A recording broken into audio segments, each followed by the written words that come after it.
Johnny Mac with your daily comedy news. A lot of new listeners lately. The format of the show, I start with late night jokes, then I do the greatest hits of comedy news, your Dave Chappelle's, your John Mulaney's, that type. As the show gets longer, I get a little wider on the topics, tend to do longer articles towards the end. Occasionally, I'll break format on the weekend and do something different, like yesterday was about It's Always Sunny in Philadelphia. But for the most part, late night hits broader. Let's start with late night.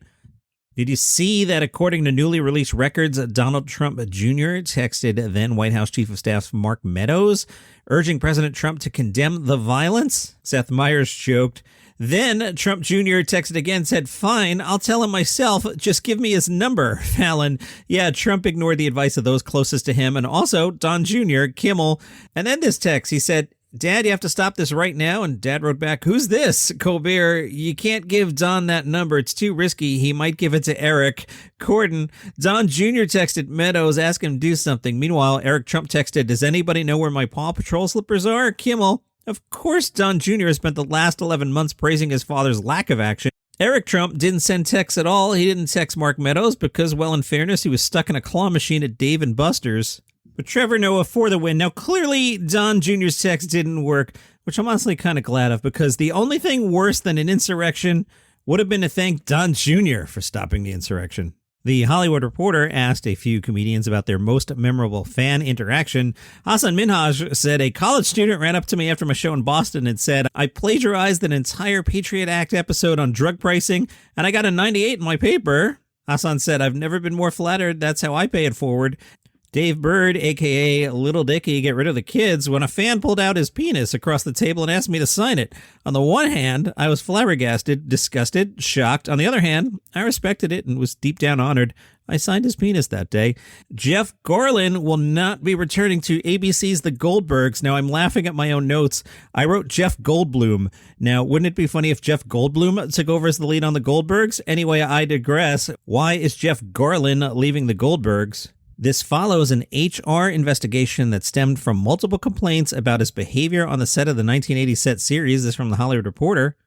The cast and crew of The Goldbergs were informed of Garland's departure during production on Wednesday when a veteran producer informed staff the decision was a mutual one between Garland and Sony. It is unclear how his absence will be explained on screen for season 9.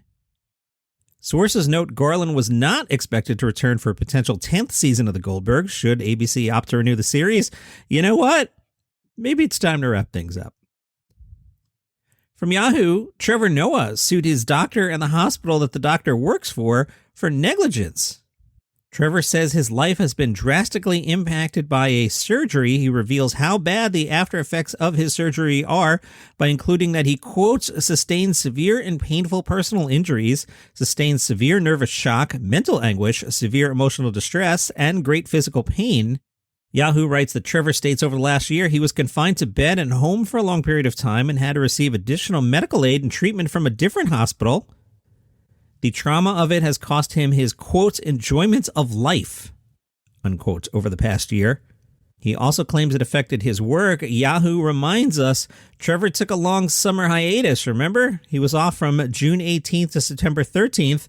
We were told at the time it was to help revamp the look and feel of the show. Could there have been more to it? Trevor, I hope you're feeling okay. Ted Lasso released an animated short.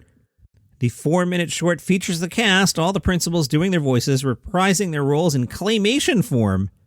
The short is titled Ted Lasso, The Missing Christmas Mustache. It features Ted Lasso searching for a lost item that ultimately leads him to realize the meaning of the holiday season.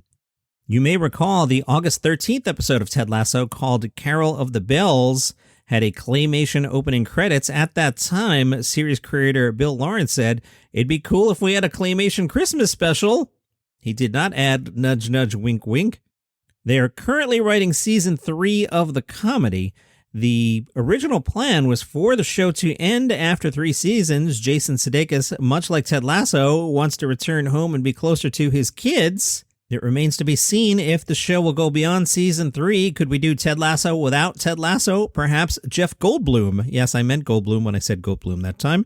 Maybe he could be a soccer coach. Why not? Or maybe we make the whole thing claymation and just keep going. I told you I am excited for Toast of Tinseltown. It's too bad I don't get the BBC's iPlayer, because the original series, Toast of London, is now streaming on the iPlayer. They want you to get ready for Toast of Tinseltown, which will debut on the BBC January 4th at 10 p.m. And as I said on a previous episode, I'll be looking under a rock, and if you come over to my house on January 5th, I wouldn't be surprised if Toast of Tinseltown was on. Maybe I'll fly to London and watch it. What do you think I mean? From the laugh button, Ed Helms, who almost single-handedly killed The Office, and Randall Park are ready for the truth, the whole truth, and nothing but the truth. The pair are hosting a new series on Peacock. It is called True Stories with Ed and Randall. What do you think happens on True Stories with Ed and Randall? Well, basically, average Joes come on the show and tell their unbelievable stories about what happened to them, while a roster of celebrities ranging from Fortune Feimster, Matt Walsh, Terry Crews, Paul Scheer, Adam Pally, and beyond act them out. I like how they wrote and beyond. Usually that sentence would have and more, but they wrote and beyond. Fascinating. Laugh button says, think drunk history without the alcohol or the history. Okay. True Stories with Ed Helms and Randall Park premieres January 20th on Peacock. John Cleese was speaking at the Festival of Marketing. He said he discovered how he could be creative after joining Drama Club, and he started paying attention to how creativity actually worked. John Cleese said, I got into Cambridge on maths and physics and switched to law, so my education was logical thinking, putting things into categories. No one in the entire time I was at school ever suggested that I had any creative ability at all. The act of putting on sketches in the monthly Footlights review showed John Cleese he could create a script on a blank piece of paper in a way that made people laugh. Cleese said, it often takes me a very, very long time to come up with stuff. I believe that anybody can become more creative. It doesn't mean anybody can become Mozart, but you can become more creative than you are now, and that process can continue. You have to get in a frame of mind to be creative, and in order to do that, you've got to avoid interruptions. Like, say you're John Cleese, you're writing a hilarious sketch, you're in the zone, and your wife comes home and starts doing the laundry, even though you're clearly talking to yourself in the basement recording your podcast. Maybe you're not John Cleese, you're just some bitter husband. Yeah, I get you, John Cleese. John reminds everybody's wife, you have to be in a frame of mind to be creative, and in order to do that, you've got to avoid interruptions. In our modern society, it is incredibly difficult to avoid interruptions. Say you're recording at home in the basement. I digress. Cleese said you must get rid of that sense of hurry and get very relaxed, a bit like meditation. The essence of creativity is being able to play. More seriously, I was inspired by Mad Men. There's an episode where the British boss comes by and he wonders why all the writers are just goofing around. And Don Draper explained you have to let the creatives be uncreative until they're ready. And I totally believe that. Sometimes I would just have the staff sit together in the bullpen and see if we could get silly and come up with ideas. It's really hard to say like, hey, everybody, I need a great idea by 3 o'clock today. Like that doesn't work. But if you just let everybody's mind get free, you can come up with some great stuff. Cleese told a story about Hollywood legend Sam Goldwyn, one of the co-founders of MGM. People in charge don't understand the play process. Goldwyn would have a writer's room at the studio to make sure the creatives were working hard. The writers simply paid somebody to let them know if Goldwyn was walking in their directions. At that point, they'd stop thinking and start loudly typing any old rubbish until Goldwyn left. Cleese said, if the people in charge don't understand the necessity of this slower, more meditative type of thinking, it's very hard to do it because you'll be told off. So I'm all excited. I tell you how I go to trivia night every week.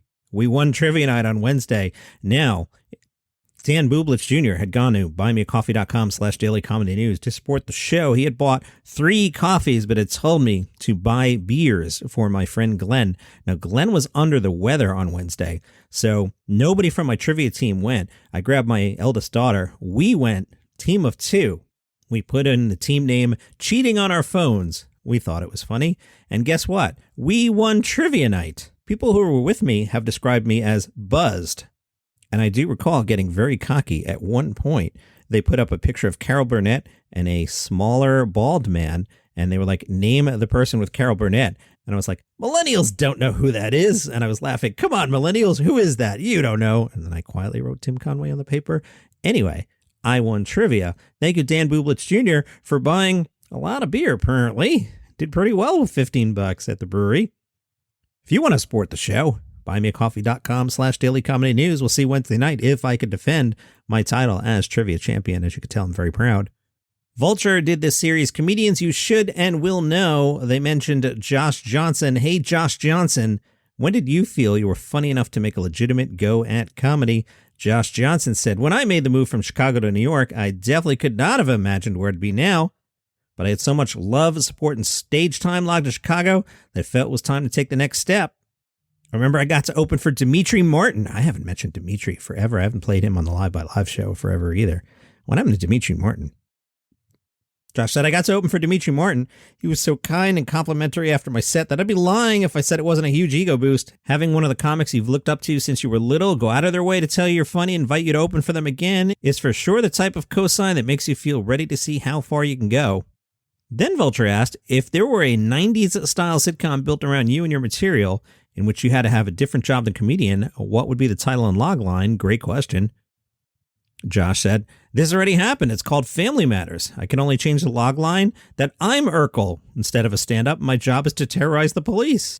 Josh Johnson, who are some of your favorite comedians right now, he said Eagle Witt, Jordan Jensen, Derek Gaines, Daniel Simonson, Rosebud Baker, and Gina Yashir, meaning out of 6 comedians, there are 4 off my radar, and Josh Johnson has his ear to the ground or spends more time in comedy clubs and less time in my basement. Vulture, what's the best comedy advice and the worst comedy advice you've ever received, blah, blah, blah. Josh said the best. All a comedy audience really is are people who came to hang out with you. Never lose sight of that. Just like if you sat next to someone on the bus, how would you start that conversation? How would you open yourself up to them? How quickly would you do it? Worst advice? Quit.